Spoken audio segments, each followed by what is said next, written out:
இறந்த அன்னைக்குத்தான் நல்லவன் கெட்டவன் தெரியும். இன்னைக்கு ஊரில் ஒரு ஆள் செத்து போனால் கரெக்டாக பேசி போடுவேன். நல்லவன்டா பாவம், யார் ஒன்றாலும் டீ வாங்கி தருவேன், கொண்டக்குளம் சந்தாமர கடையில் போண்டா வாங்கி தருவேன்.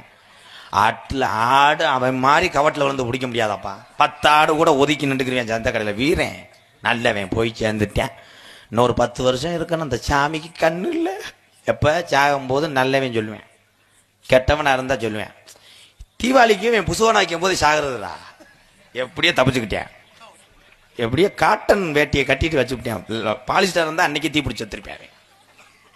இவ்வளவு நாள் இருந்ததே கண்டாலுமே வேஸ்ட்டு. யார கெட்டவனை சொல்லுவேன்.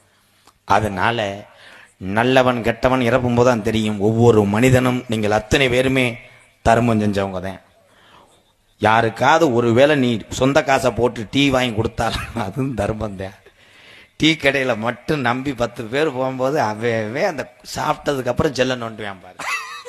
நம்மளை கொடுக்க வச்சிருவாங்கன்னு சொல்லிட்டு என்னம்மா அது இது அது மாடு அந்த பிஞ்சைக்காட்டில் கட்டி போட்டிருக்கேன், அதை போய் அந்த கட்டு ஆமாம் குடிச்சு போடாமடி அப்படியே நகழுவேன். காசை 10 பேர் நமக்கு தண்டை கட்டிடுவேன்னு. அடுத்து ஒரு ஆள் போனே வரா, திடீர்னு என்னது எறும்பு கடிச்சு பிடிச்சா, எறும்பு கடிச்சதெல்லாம் கிளம்பிடுவேன். கடைசியில் இந்த இழிச்சா போய் தான் அம்புட்டு புல்லு கட்டுவேன். அவனுக்கு போகவே முடியாது. கடைசியில் பார்த்தா அவன் அழுது. நிறைய நான் பார்த்துருக்கேன். இந்த எங்கள் ஊர்லாம் கலிஜலாம் நான் போன உடனே வாங்க போய் வருமேனே 5 கஞ்சி குடிங்க.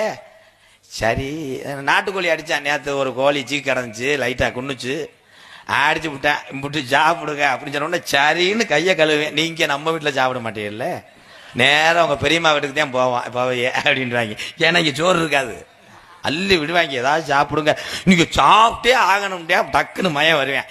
ஏம்மா சிலிண்டர் இல்லாமல் உழ வைக்காமல் இருக்கீங்களேன்ட்டுவேன். ஏமா நடக்கும்ப்பா கிராமப்புறத்தில். அதே மாதிரி மருமையன் ரோசப்பட்டவன் மாமியா வீட்டுக்கு விருந்தாடி போகக்கூடாது. அது மாதிரி 10 வீட்டில் அதை போய் சொல்லாட்டம் அந்த பொம்பளைக்கு ஈமே அடுங்காது. இந்த வண்டாப்புல மாமதுரை மானாமதுரை காவல்துறை சார்பு ஆய்வாளர் அவர்கள் மேடைக்கு வருமாறு விழா கமிட்டியார் அன்போடு அழைக்கின்றார். அடுத்ததாக ஊராட்சி மன்ற தலைவர் செந்தில்குமார் அவர்களை மேடைக்கு வரும்படி அழைக்கின்றார்கள். ஐயா வரும்போது துப்பாக்கி இருந்தால் லோடு பண்ணி கொண்டு வாங்க. ஐயா ஒரு 3 பேர்த்த சுடணும். யார ஏற்கனவே சுட்டு தாண்டா அப்படி இருக்கேன். ஐயா நோட் பண்ணிக்கங்க, ஹெல்மெட் போடாமல் தர்றாங்க.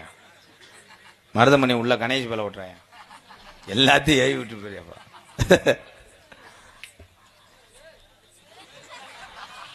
Hi bro.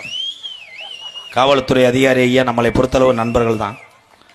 இரவுகள் பாராமல் தன்னுடைய